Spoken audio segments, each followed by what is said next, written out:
Compression is a fundamental audio processing technique used in music production. It's like a magic tool that can make your track sound louder, punchier, and more polished.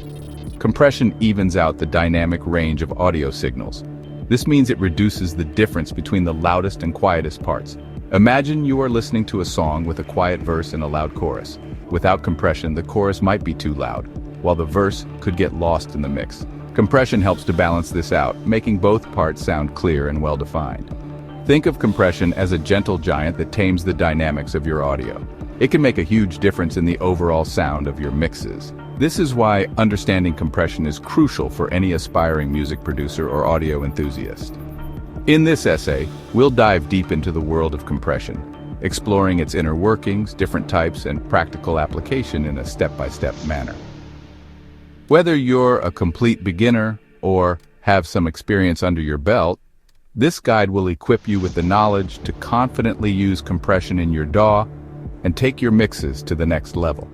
Get ready to unlock the secrets of this powerful tool and discover its transformative effects on your music.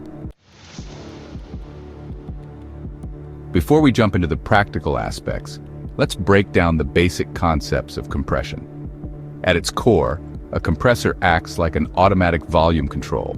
It analyzes the incoming audio signal and reduces the gain, or volume, when it exceeds a certain level, called the threshold. Imagine a security guard guarding the entrance to a club. The threshold is like the guest list capacity of the club. When the audio signal goes above the threshold, the compressor kicks in, like the security guard limiting the number of people entering the club. This reduction in gain helps to control the dynamic range, preventing the audio from clipping or sounding uneven. Now let's talk about the key parameters that control how a compressor operates. Threshold. This determines the level at which the compressor starts working. Any signal above the threshold will be compressed. Ratio. This determines how much the gain is reduced when the signal exceeds the threshold. A higher ratio means more compression. Attack. This controls how quickly the compressor kicks in after the signal crosses the threshold. Release. This determines how long the compressor takes to stop compressing after the signal falls below the threshold. Understanding these parameters is crucial to using compression effectively.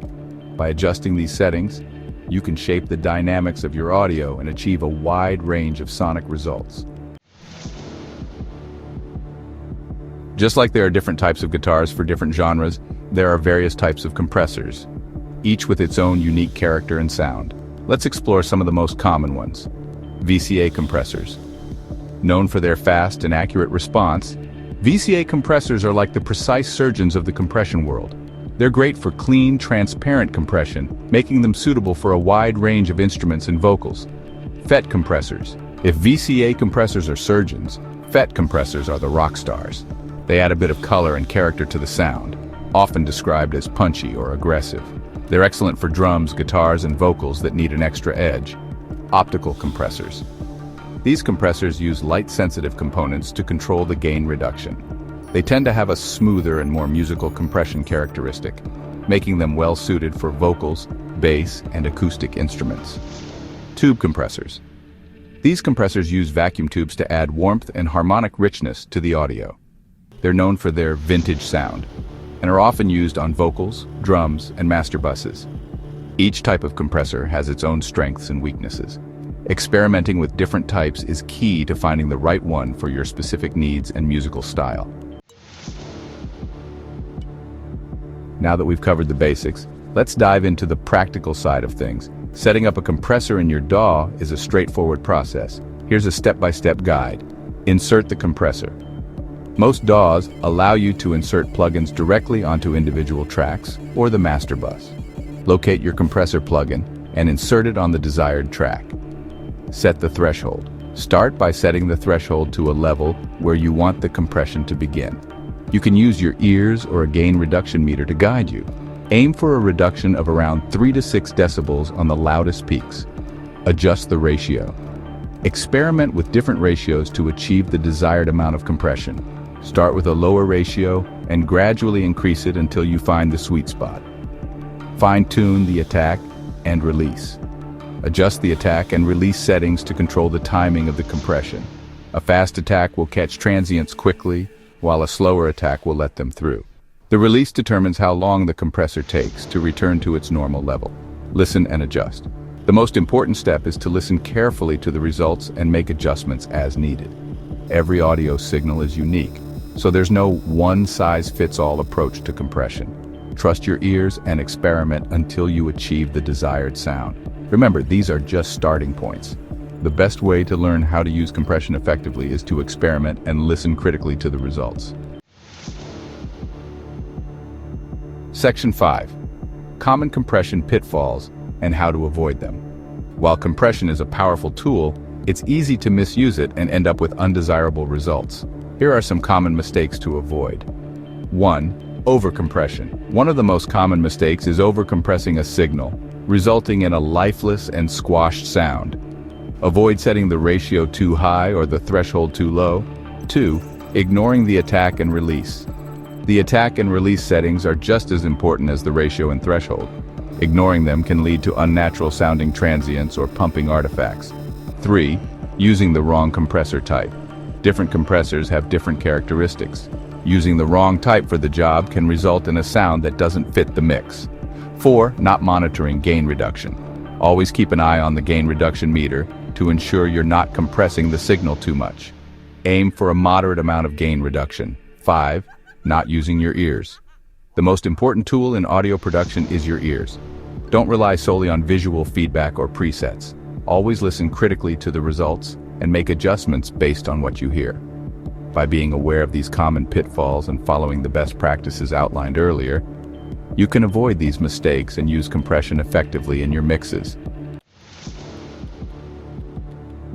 Section 6. Advanced compression techniques for seasoned producers.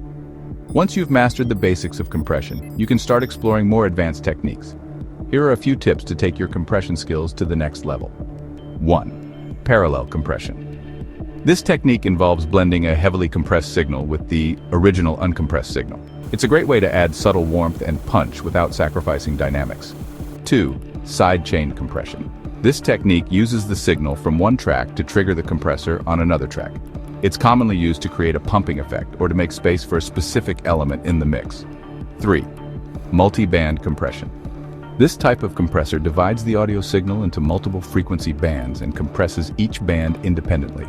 It offers more precise control over the dynamics of different frequency ranges. 4. Automation. You can automate the parameters of a compressor to create dynamic movement and variation over time. For example, you could automate the threshold to duck the bass during the kick drum hits. These advanced techniques offer endless possibilities for shaping the dynamics and tone of your audio. Don't be afraid to experiment and discover new ways to use compression creatively. Section 7. Real-world compression, practical examples and scenarios. Let's look at some real-world examples of how compression is used in music production. 1. Vocals. Compression is essential for vocals, helping to even out the volume and bring them forward in the mix. A combination of a slower attack and release time can help preserve the natural dynamics of the vocal performance. 2. Drums. Compression is often used on individual drum tracks, such as the kick and snare, to add punch and impact. Fast attack and release times are typically used for this purpose. 3. Bass compression can help to tighten up the low end and create a solid foundation for the mix. A slower attack and release time can help preserve the natural groove of the bass line. 4. Master bus compression is often used on the master bus to glue the mix together and increase the overall loudness. A very gentle ratio and slow attack and release times are typically used for this purpose. These are just a few examples, and the specific settings will vary depending on the genre, instrument, and desired sound. Section 8. Experimentation is key. Mastering compression through practice. The best way to master compression is to get hands-on and experiment with different settings on various audio sources. Don't be afraid to try different compressor plugins, adjust the parameters, and listen critically to the results. Start with subtle compression and gradually increase the amount until you hear the desired effect. Pay attention to how the different parameters affect the sound and how they interact with each other. There are countless online resources, tutorials, and forums where you can find more information, tips, and tricks for using compression. The key is to keep learning, experimenting, and developing your ears. With practice and a good understanding of the fundamentals, you'll be well on your way to mastering this essential audio processing technique. Section 9. Conclusion. Unleashing the power of compression. Compression is an incredibly powerful tool that, when used effectively, can elevate your mixes to a professional level. It can add punch, warmth, and presence to your tracks, making them sound louder, clearer, and more polished. By understanding the fundamental concepts of compression, exploring different compressor types, and following the practical tips outlined in this essay, you'll be well equipped to harness the power of this essential audio processing technique. Remember to experiment, listen critically, and trust your ears. Compression is both a science and an art, and the more you use it, the better you'll become at shaping the dynamics and tone of your audio to create professional-sounding mixes. So go ahead, fire up your DAW, load up a compressor, and start experimenting. The possibilities are endless, and the only limit is your creativity.